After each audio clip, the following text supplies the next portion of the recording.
You can talk to your attorney. I'm trying to pull teeth here about what happened. I mean, I'm sentencing you, and I don't have all. Okay, wait. The judge is literally about to sentence this guy, and he's still unclear on what happened? What does that say about this case, or this defense? Drop your thoughts in the comments. Should a judge go forward without all the facts? The information, okay? Was he in the car?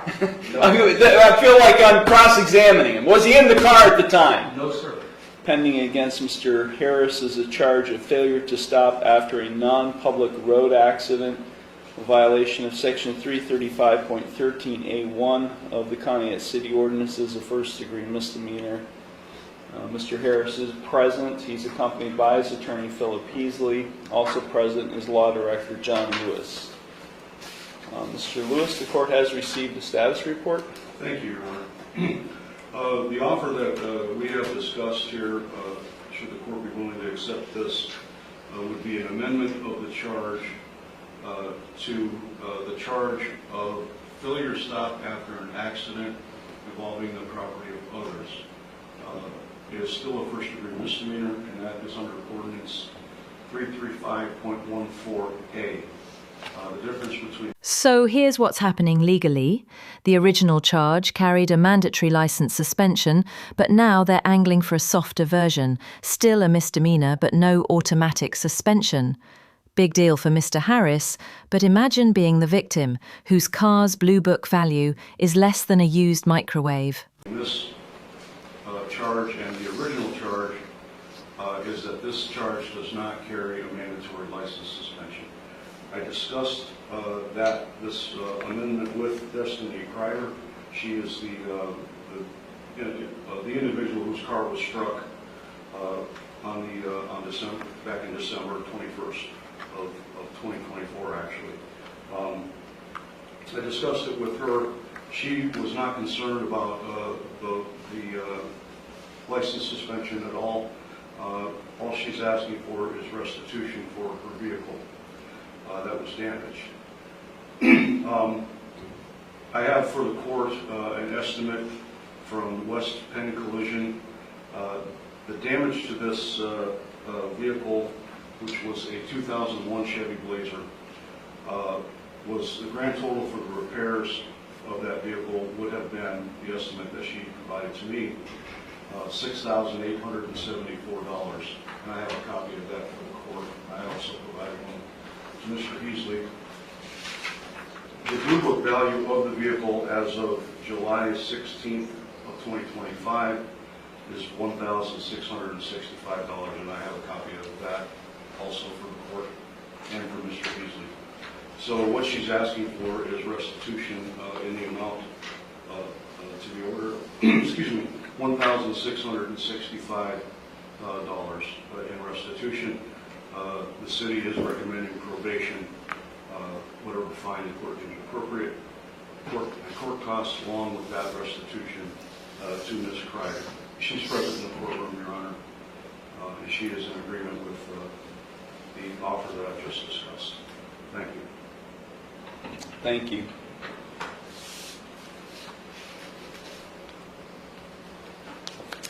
And the victim's name again is? Destiny Kreider.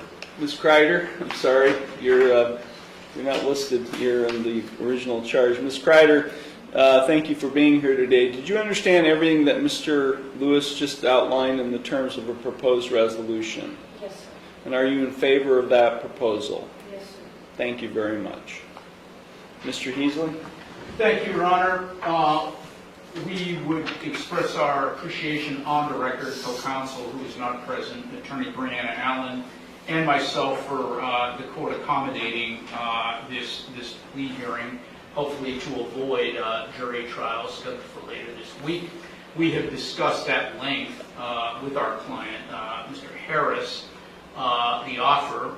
He very much wishes to resolve this matter, Your Honor, along the lines of the stated plea offer, although he is aware that this court does not have to follow such a plea agreement.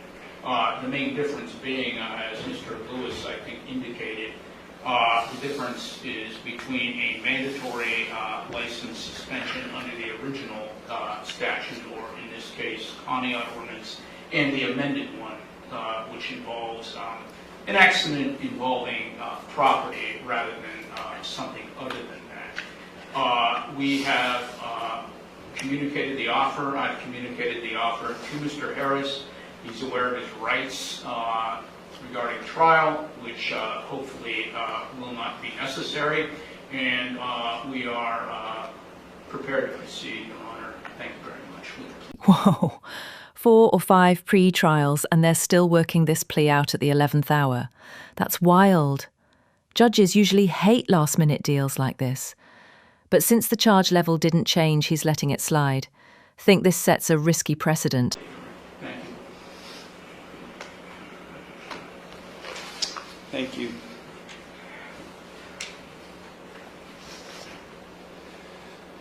Okay,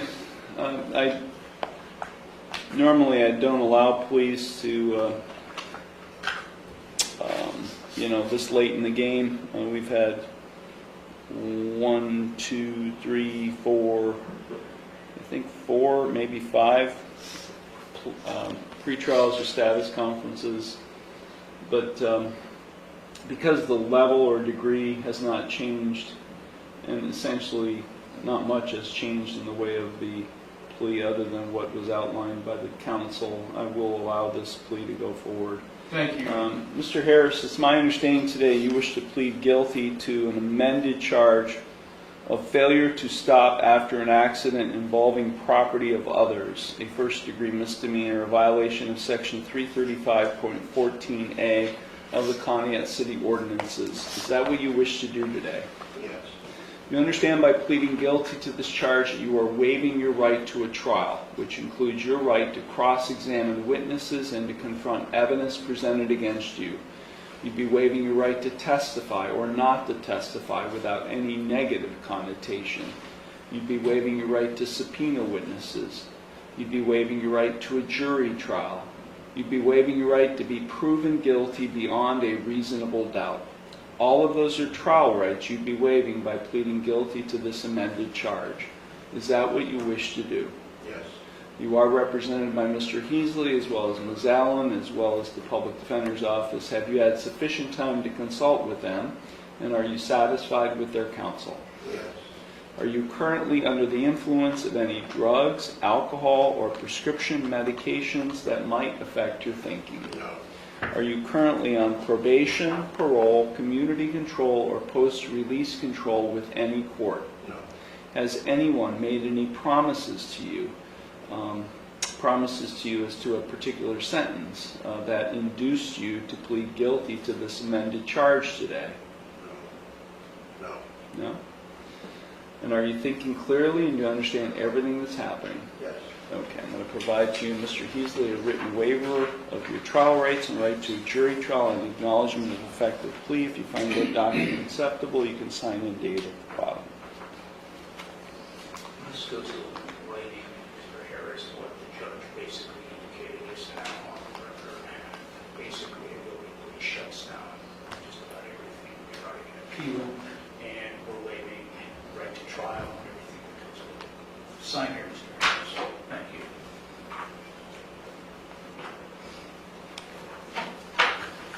Mr. Harris and myself have executed the waiver of trial rights and right to a jury trial and acknowledgement of effect of the plea in this instant case, handing it to the bailiff. Thank you very much.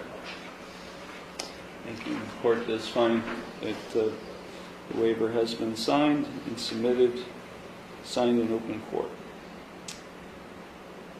The court does find that defendants, as I indicated, I will allow the amendment to go forward. I do find the defendant's plea of guilty to the amended charge to be knowing, voluntary, and intelligent. The court will accept the guilty plea to the amended charge, and I will therefore find him guilty of the amended offense.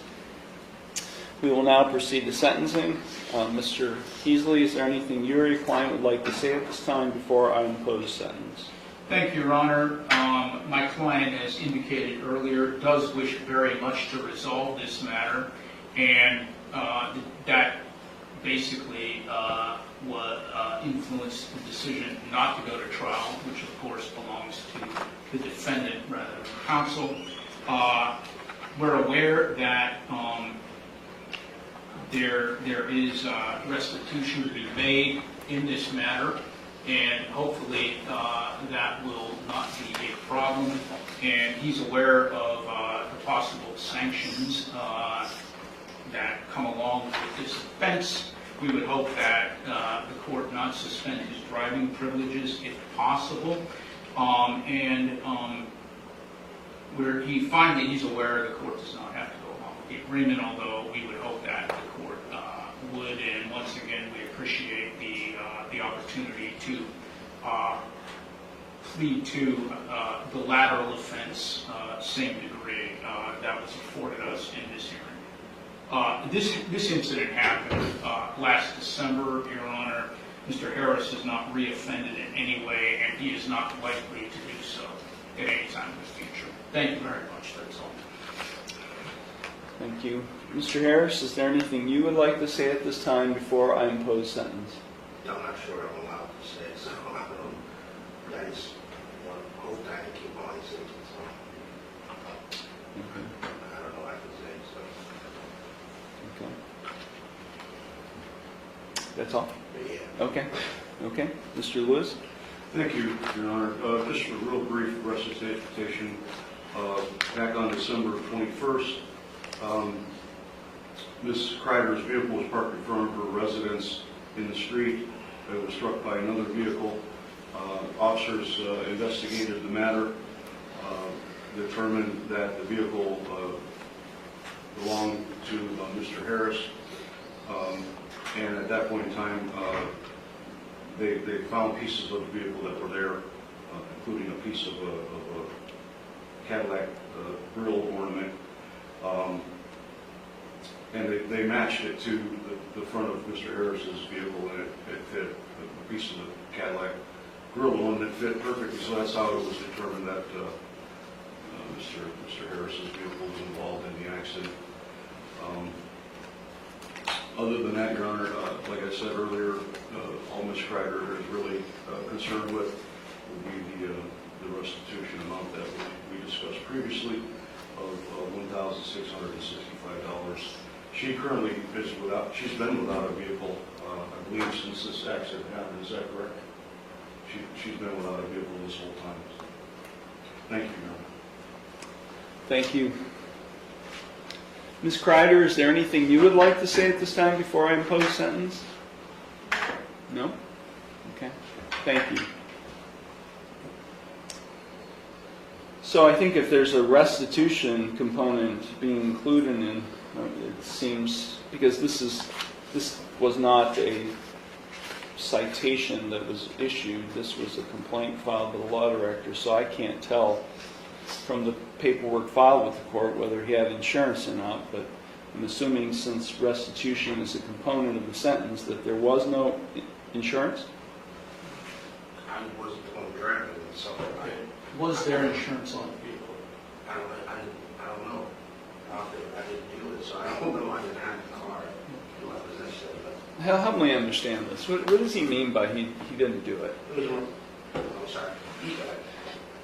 We were prepared, Your Honor, although he does wish to resolve this matter, according to the offer which was just recently extended to us, with trial on this matter. But he has... Okay, plot twist.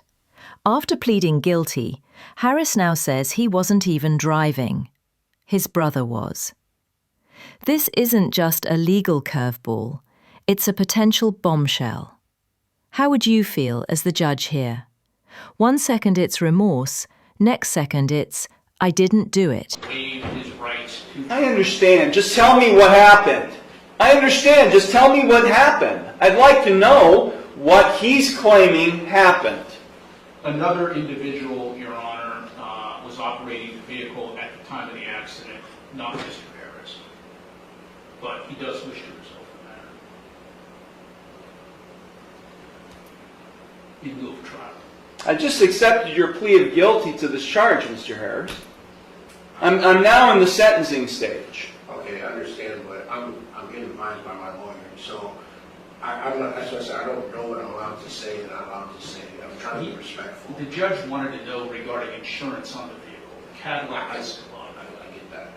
And I didn't have insurance on that vehicle. Whose vehicle was it? Okay, so the vehicle was in my name that I let my brother have that vehicle because I was trying to help him out. It's your vehicle. It was in my name, it was his vehicle, he purchased it, he bought it. Was the title transferred? No, he did not transfer the title.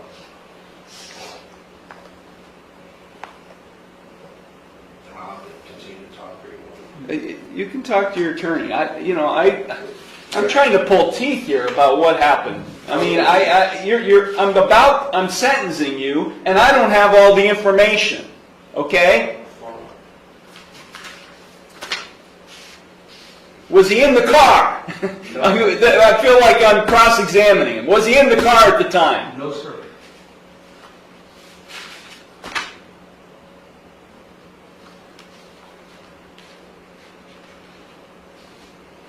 Okay. So, here's what I'm getting at, Mr. Heasley, specifically for you. If he pleads to a charge where he's operating a vehicle in an accident, and he's not able to provide proof of insurance on the vehicle he was driving, what happens? It's a non-compliance suspension with the Bureau of Motor Vehicles. Right? I mean, I know this amendment was all about trying to avoid a license suspension, but if he pleads guilty to operation, and he's not able to provide proof of insurance, then it's a non-compliance suspension.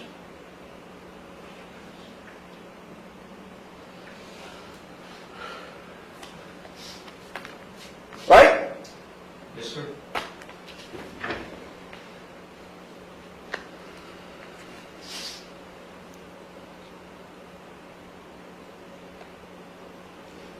Do you have the restitution to pay today?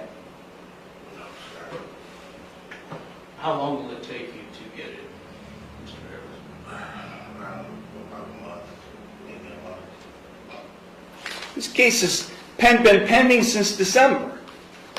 You haven't been setting any money aside for that possible consequence? I'm living paycheck to paycheck. Okay. I have 5 kids, which I'm sorry, Mr. Harris, I'm but take a look behind you. I didn't do it You just pled guilty to it. because I'm being advised by my attorney. I asked last time I was here, I asked if I could talk. No one's letting me talk. Well, we've got an appeal issue right now. We got an ineffective assistance of counsel claim right now. And I'm not going to allow this thing to go up on appeal, and you guys spend all kinds of time dealing with an appeal. I'm going to leave. And you guys are going to talk about this, and then we're going to resolve it, because I'm not sentencing right now. Because I'm not going to allow you to waste your time having to deal with an appeal on an ineffective assistance of counsel claim. This case is going to a jury trial. I'm vacating the conviction. This case is going to a jury trial on Thursday. You want your trial? You got it, Mr. Harris. This case is being vacated. I'm sorry, Ms. Kreider. This case is going forward to a jury trial. I'm vacating the conviction, and we are not proceeding the sentence. And there it is. Boom! The judge isn't having it. He tosses the guilty plea, halts sentencing, and sends the whole thing to a jury trial. Harris wanted to talk, and now he's going to talk under oath. Buckle up, Thursday's trial just became must-see drama.